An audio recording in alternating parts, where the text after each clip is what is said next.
Alright, today's adventures. Go ahead and put the plastics back on. Real well after doing the alternator, idler, tensioner, belt. Plastics are real easy.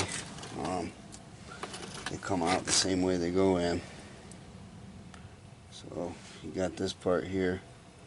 Okay, it snaps in. Right. So in order to take that panel off, you have to pull this piece out first, and then this piece. This piece has to come out last. So when you're putting it back together, this piece has to go in first. This piece is grooved, so it'll only go in there the right way. And once you get it in there, push this back in to lock it all the way in. Okay, so let's get this show going.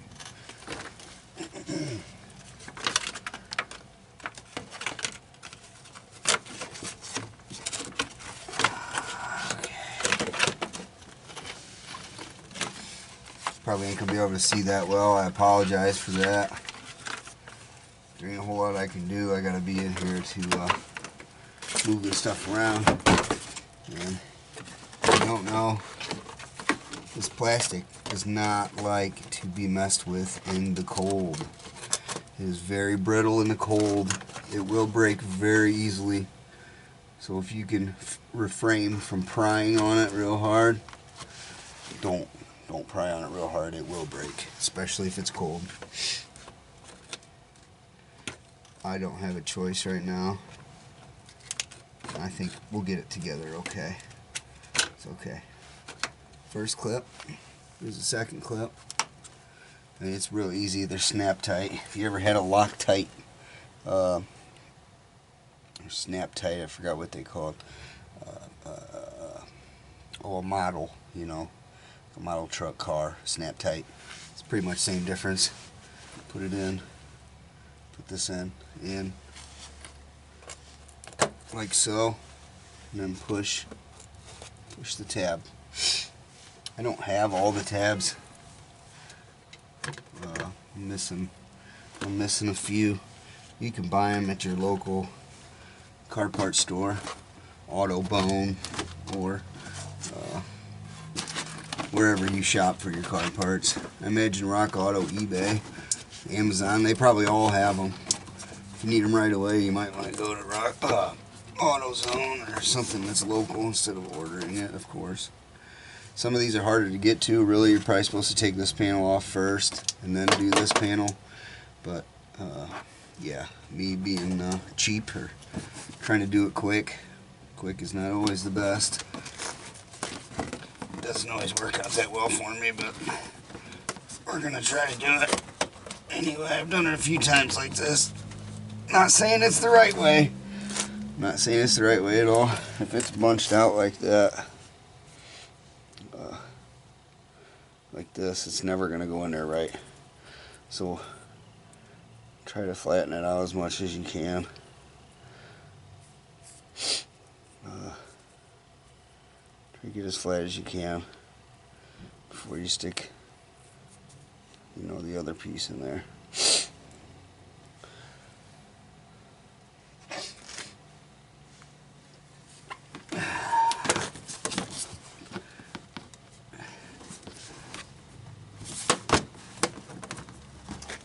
Oh, crapola.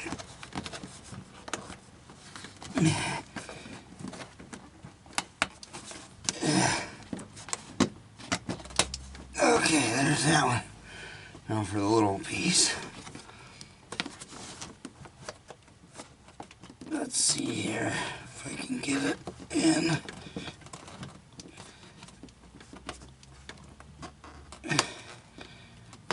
Oh boy. Okay, let's try this again.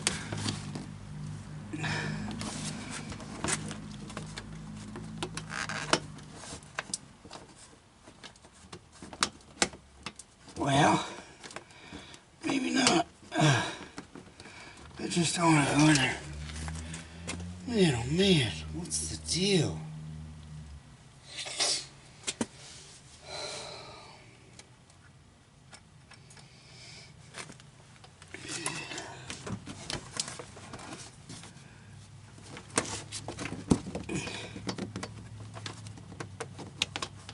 this is why you take the other panel off first. You don't have this many problems. Not much crap to deal with. Alright, let me go grab this other clip.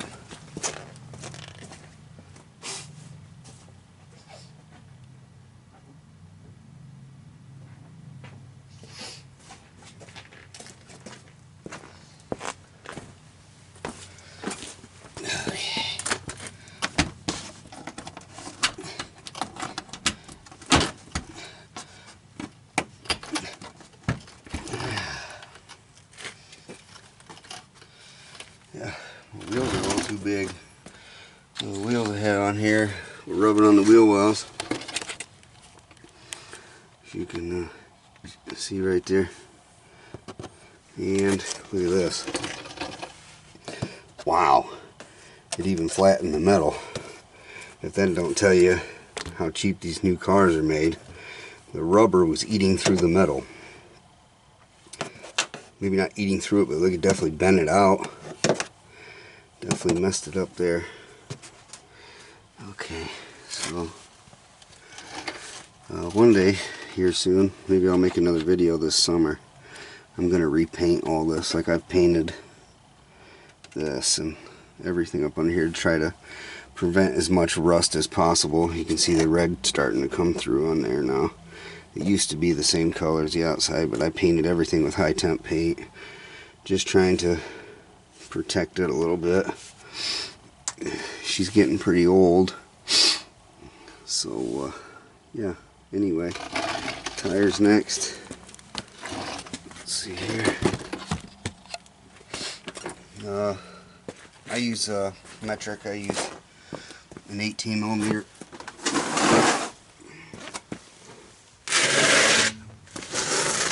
I know some old timers that just hate metric. Oh, we're not using metric. I know a guy that actually says he says he doesn't own anything metric. So I'm always like wondering how he works on stuff. Because you know, I'm pretty sure you gotta have some metric sometimes. Can't do everything American.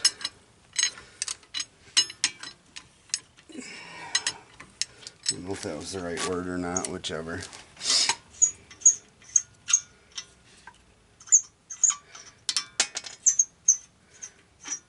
I have replaced the intermediate shaft on this. It was a mistake, but I did do it. It's a very inner drive shaft that comes out of the Trinity.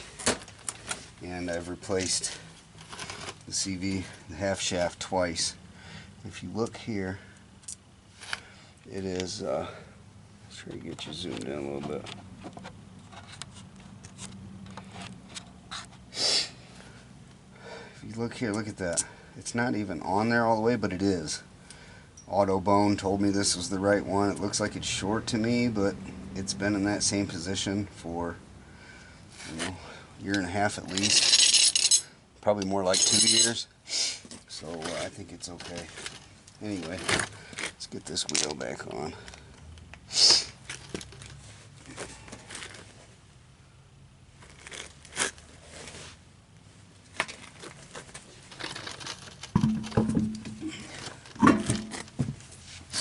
When you're putting these wheels on, make sure it's flat. You don't want it like this, like that. You can put a wheel on wrong. There's a possibility you'll get a lot of wobble, and you will not. The nuts won't go on all the way. There's a bunch of numerous stuff that'll happen. Your wheel could fall off. Everything. Let me get some Never Sees on there.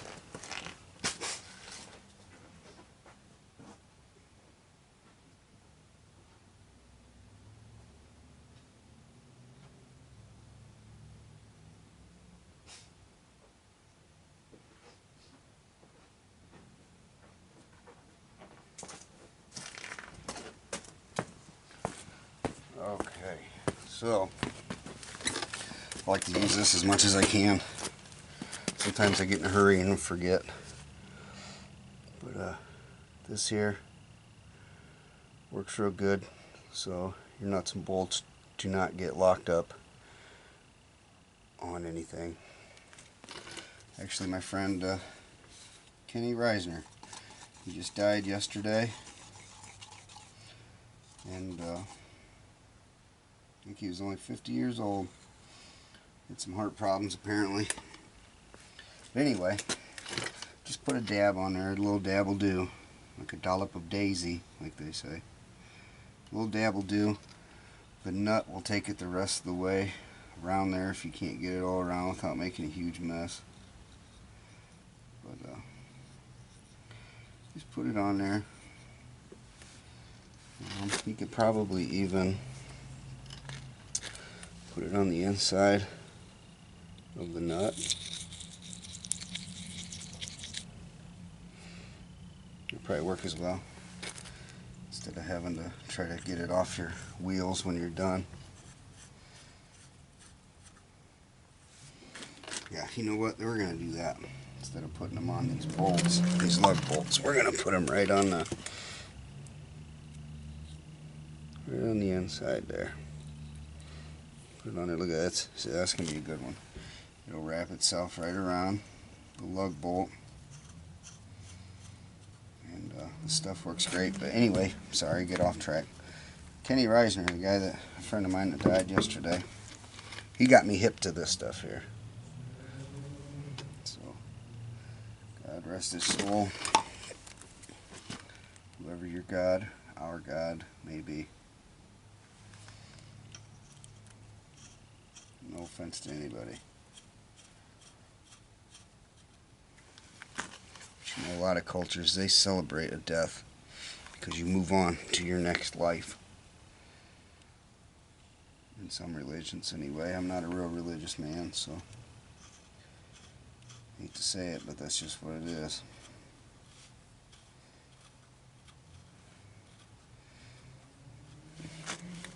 I'm pretty sure you're supposed to worship your body as the temple.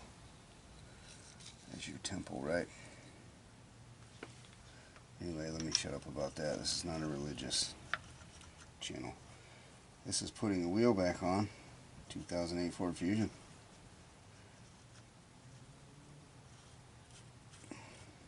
Okay, let's see that. That worked pretty good there.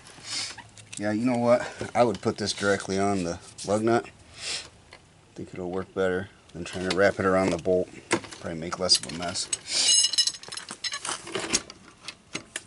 Something else you don't want to do when putting your wheels on is over tightening. You don't want to over tighten, you don't want to under tighten. Over tightening, you can crack a rim, break your lug bolt. There's lots of things. Under tightening, of course, your wheel can come off. Lots of things there too. So just, you know, try to get them all snugged up as best as you can by hand.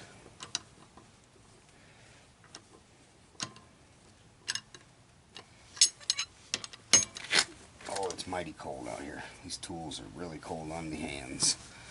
If you can get away with wearing gloves, I would suggest wearing gloves. Me, I can't. I gotta feel everything, or otherwise I can't tell what I'm grabbing. Okay. So now I'm just going to give them a little snug, just a little bit. You don't want to do directly in order. I'm going to do a pattern like I'm doing here. So you'd start 1. This would be 1, 2, 3, 4, and 5. And you want to do every wheel like that, regardless of how many lug nuts or bolts that you have on the vehicle. Okay, once you get it snugged up, it's not on there wobbling. Okay, you take it off your jack stands. Always use jack stands. Some people are, which me, I've done it too, just use a jack. They're in a hurry. Well, the bad thing is about a jack is, you know, they're just machines and they can fail while you're underneath of a car, or you could kick it out. Somebody could loosen it on accident. I've actually had it happen. I was using a cheap scissor jack on a Ford Taurus, and I was underneath the car. I got very lucky. I was tightening a bolt, and it was moving the car because I was just using a scissor jack, and the torque I was putting on the bolt was moving the car. Well, then I kicked my leg, and it kicked the jack out from under the car. Luckily, I didn't get hurt, but it has happened to me before.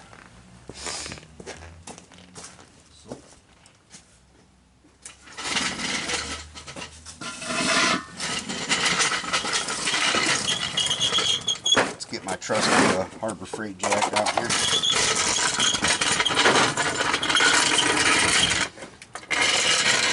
Let's set this, I don't know, a ton and a half. There's no way I'd put a ton and a half on this jack.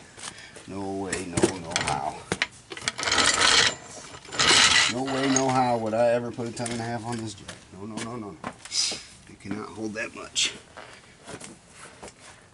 Oh boy.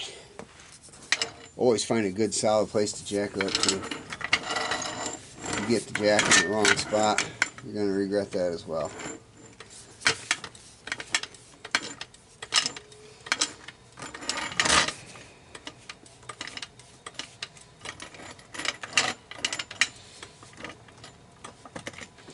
On most cars they show you jacking up right underneath your doors, like on the body panels. I've never found that to be a good idea. See, like this jack, it's got a bunch of play in it. Check this out. Let me show you all something.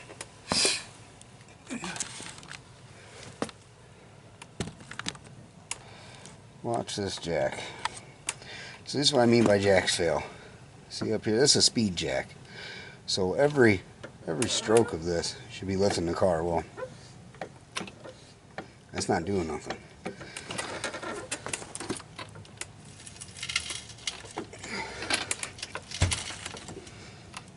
See that? That's not nothing. That's why you want to use jack stands as much as you possibly can. Okay. 1 and 2.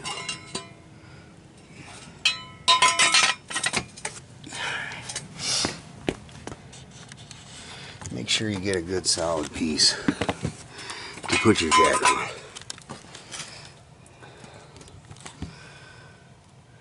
See that? This is where they're going to tell you to jack it up. Don't do that. Don't do that. Get you a piece of solid ground just like that.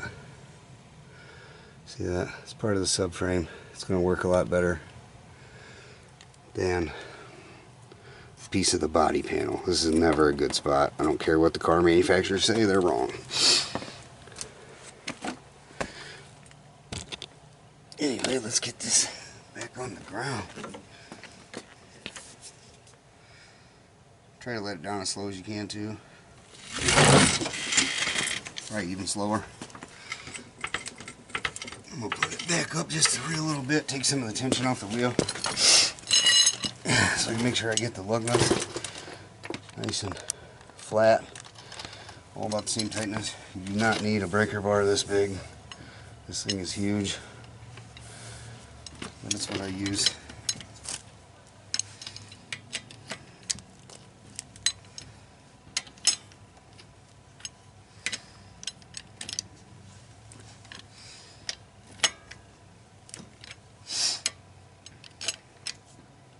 One, 2, 3, 4, 5. All right. Something else I like to look at is, let me see here, the gap between there. Is there a gap? No, it's flat. See it in there?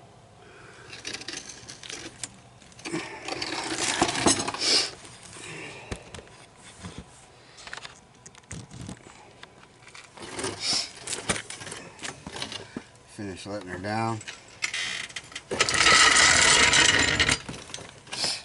Now, just for safety, I'm going to go ahead,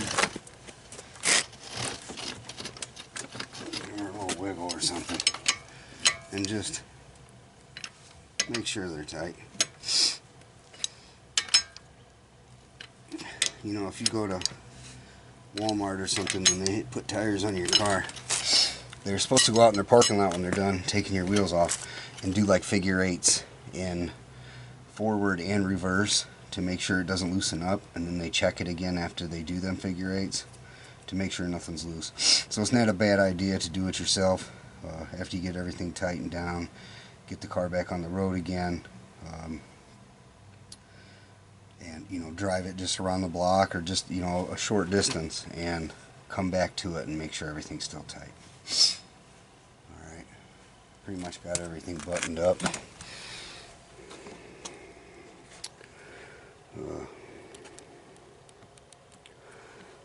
I got to get the battery hooked back up and we will be on the road. Alrighty, like and subscribe. Thanks.